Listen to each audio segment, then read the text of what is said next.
Сәлем достар, бүгін біз сіздермен сникерс тортын дайындаймыз. Ол үшін біз сникерс тортын дайындау 4 кезеңге бөлеміз. Бірінші қамырын дайындау, бисквитін дайындау, одан кейін карамелін дайындау, одан кейін кремін дайындау және ең соңында бетін әрлеу. Сонымен бізге қамырымызға 4 жұмыртқа, 70 грамм сұйық май, 70 грамм су, 20 грамм какао ұнтағы, 15 грамм қамыр қопсытқыш, 120 грамм, 120-140 грамм қант ұнтағы немесе қант және 140 грамм ұн керек. Ең бірінші құрғақ масса дайындап аламыз. Ұнымызды алдын ала електен өткізіп алдық. Ұнымызға какао ұнтағы, қамыр қопсытқыш,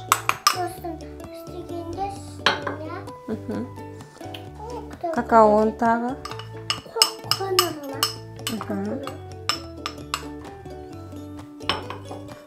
барлығын жақсылап араластырамыз ба? Ештеңе етпейді, араластырады. Ал бұл кезекте мен 4 жұмыртқаны миксерлеймін. Аздап көпіршей бастаған массамызға, жұмыртқамызға қант ұнтағын 2 немесе 3 бөлікке бөліп қосып алып миксерлейміз. Тексеріп көреміз. Жақсылап көпіршей бастаған кезінде суымызды шайқай тұрып, шайқауды, миксерлеуді тоқтатпай суымызды құямыз.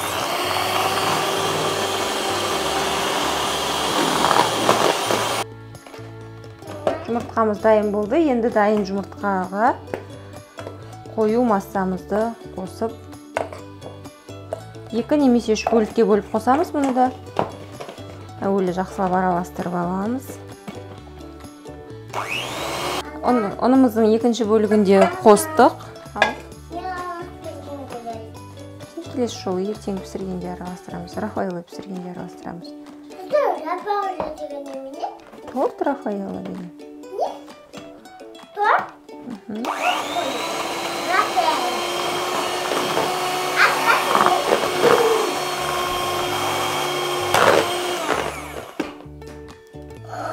Шоколадка, шоколадка.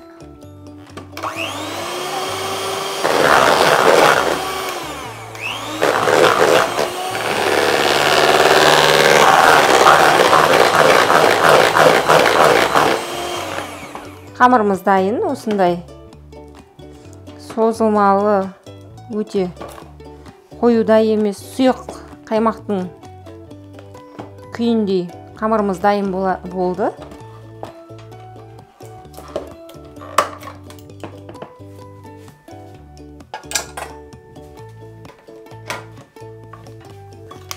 Және бұған дейін 180 градуста пешімізді қыздырып қойдық. 160-180 градус нағыз пісіретін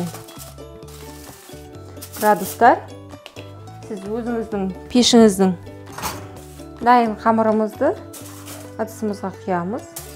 Мен де құйсам болышы? Иә, жаным, төгіліп кетсеші. Мәжеті ма? Это шоколад? Қамыр бұл, бисквиттің қамыры. Это шоколад, я знаю, қойны шоколад. Қоңыр торттан қамыр шығады. Шоколад болады, е? Бағана тортты кім пісірді? Мен пісірдім. Кешегін ма? Иә. Мен пісірдім. Блюскаларды. Онда мен блюсканы көріп қойдым. Блюска керегіміз бамаған. Жоқ. Тортқа. Жоқ. Неге? Қамырымызды құйдық. Және оны қызып тұрған пешімізге 180 градусқа салып 30-40 минут көлемінде пісіріп аламыз. Ендігі кезекте біз карамелімізді дайындап аламыз. Бисквитіміз пісті, суыттық және ортасын оны 3 бөлікке бөлдік. Ендігі кезекте бізде карамельді дайындау үшін біз 3-тен 2 бөлігін аламыз. 150 грамм арахис, соның 100 граммын алып үгітпейміз және 50 граммын алып үгіттеміз. Бұны біз тавада қуырып алдық және суыттық әбден. Бұның үстіне мынандай қоңыр варенка дейміз. Қойылтылған сүт.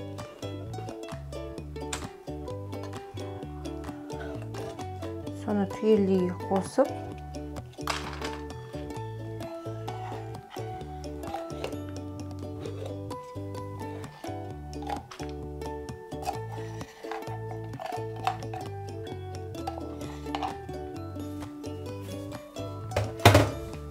араластырамыз.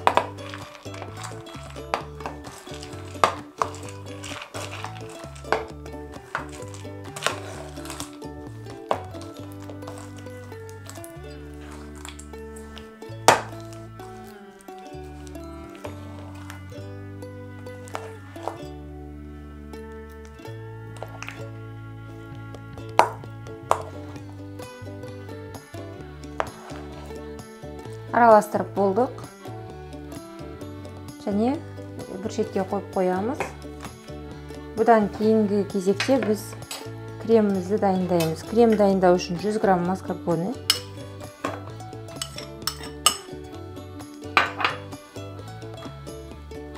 250 грамм сүзбелі ірімшік, яғни творожный сыр, 100 грамм қант ұнтағы. Барлығын қасығымызбен араластырып аламыз.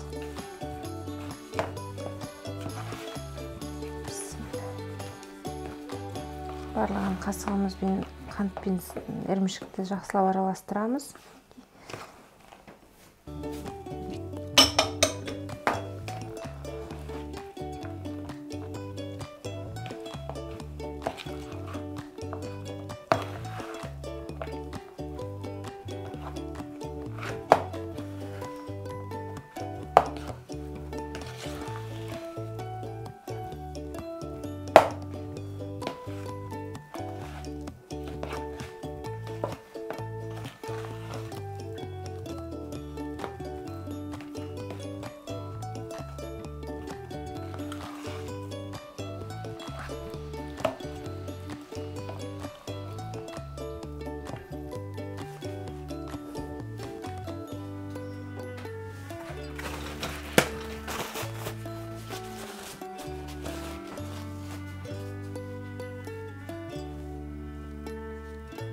Қасықтан түсіріп, барлығын 30 секунд көлемінде миксерлейміз. Қантымыз бен ірімшіктерімізді араластырып алдық және миксерлейміз 30 секунд көлемінде.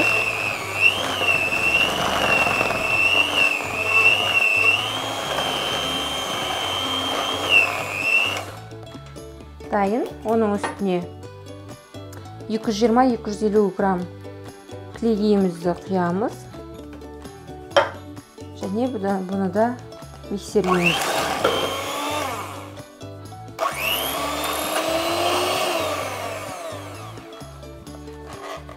Миксеріміз осылай қалың ізін қалдырған кезде біздің креміміз дайын деген сөз. Енді кондитерлік қалтамызды бұған дейін дайындап алдық.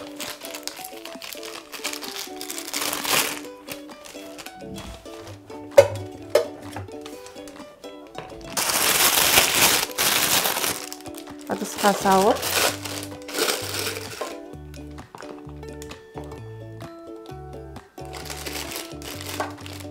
кремімізді осында салып аламыз.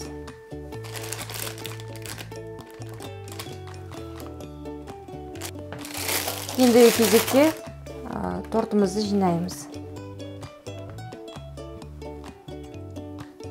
Тортымыздың ең беткі қабатын алып, төменге қарай орналастырамыз және бұның сыртына жинау үшін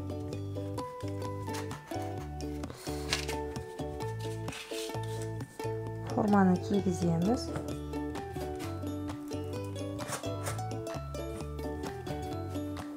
Бір тегіс етіп орналастырамыз және жиегіне жиектеме жасап аламыз.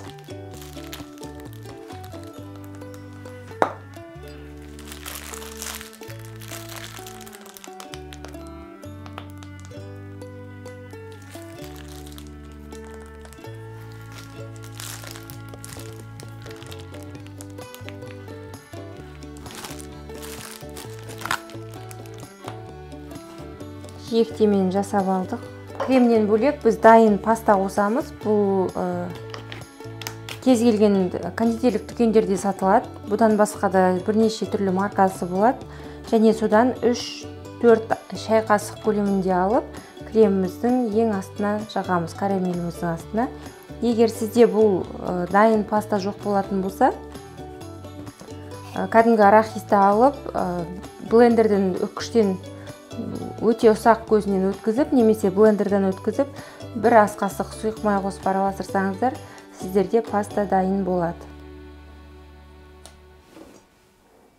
Неге бір шай қасығы кетті менде.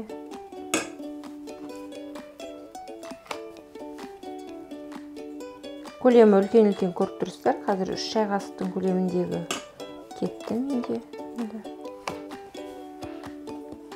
Және бұны ақырын жағып шығамыз. Пастамызды жағып болдық. Пастамыздан кейін біз мұндағы дайындаған карамелімізді қосамыз. Карамель қабаты деп аталады осы кремді. Вареный сгущенка деп айтамыз, яғни қойылтылған сүтпен осы дәнді араластырып қосқан жеріміз.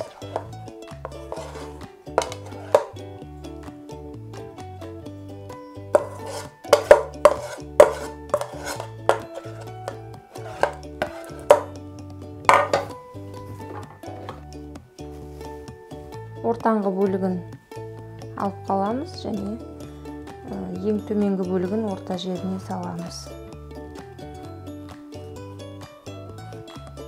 Кішкене қолымызбен басамыз, қатты езіп басып тастамаймыз. Саусағымызбен қолымыздың сыртымен ұрғыштап,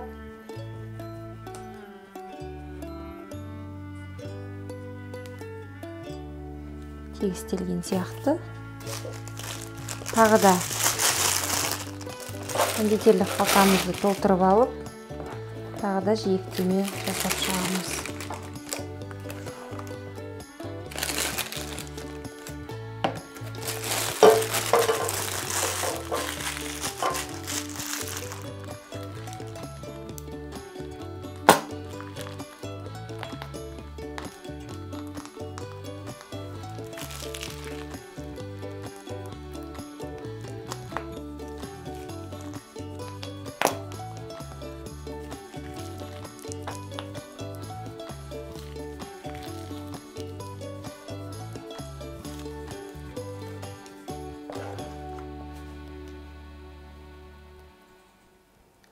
Тегістейміз.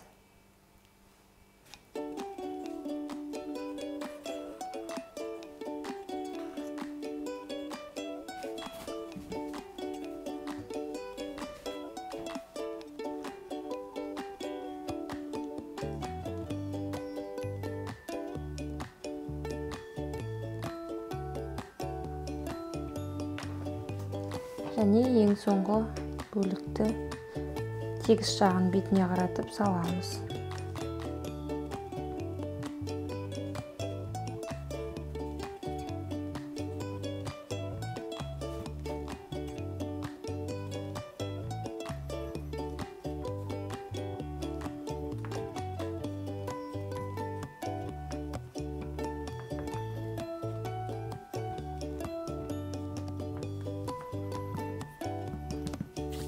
Осы кезден бастап біз 100 грамм ең соңғы қабатын салған кезден бастап 100 грамм кілегейді пешке қоямыз қайнатуға, және мұнда 120-140 грамм шамасындағы қара шоколад, соны ертіп ганаш жасауға дайындаймыз. Бұдан бөлек бізге 50 грамм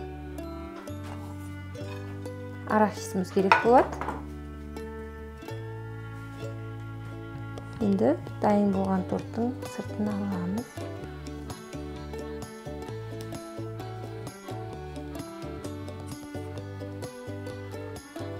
Алмас бұрын пышақпен жүріп өтсеңіздер болады.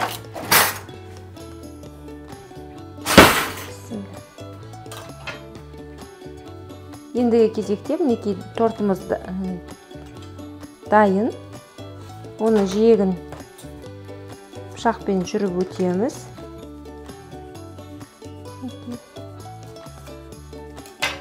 Және мұндағы қабығын форманы қалыпты аламыз. Сонда бір тегіс жиналады формамен. Формасы жинауларыңызға да болады. Және бетіне қалған кремді салып шығамыз, бетіне және жиегіне.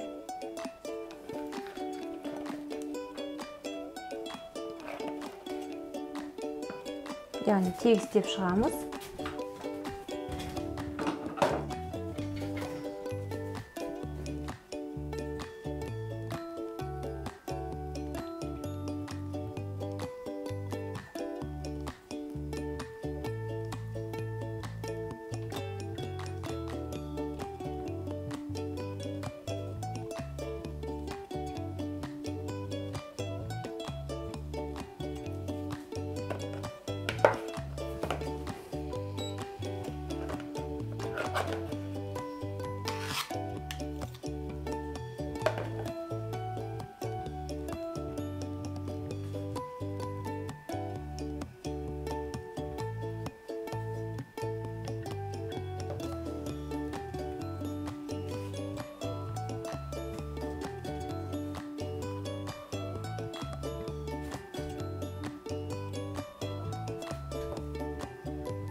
Тортымызды осы аралықта біз бір кремін жағып болып, мұздатқышқа қоюымыз керек.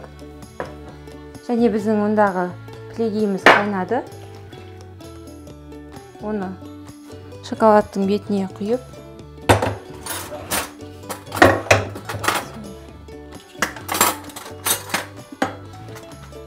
араластырып ерітеміз шоколадымызды, яғни ганаш дайындаймыз. Бұл аралықта бұл нәрселерді істеп жатқан кезде бізде мұндағы тортымыз мұздатқышқа жіберіп алуымыз керек арасында. Бірақ бізде қазір видеоға оны жылдам көрсету үшін біз оны бәрі дайын болған кезде бірақ жіберетін боламыз.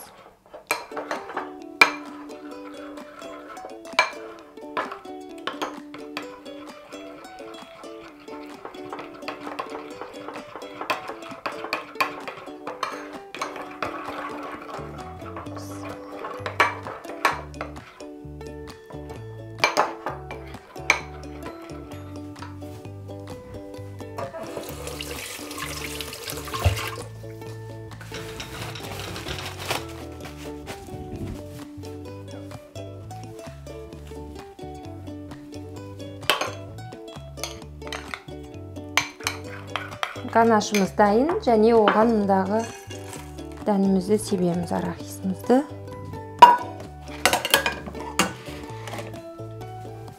Жақсылап араластырамыз.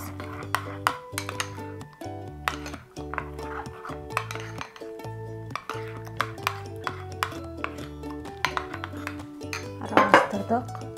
Бізде мұндағы өте жылы температурадан кішкене басылып бара жатыр. Сонымен біз тортымызды мұздатқыштан алып шықтық. Жиектерін кішкене тегістейміз және мұндағы дайын болған ганашымызды құямыз.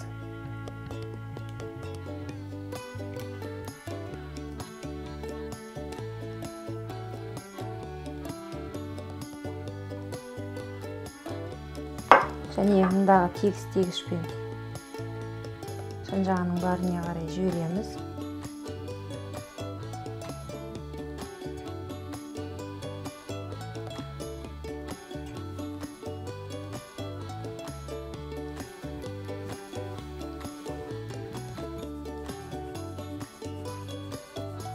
Тортымыз дайын.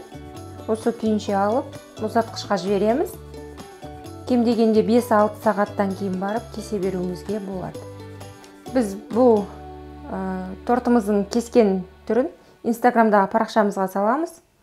толық рецептті сонда жазатын боламыз. Астарыңыз дәмді болсын.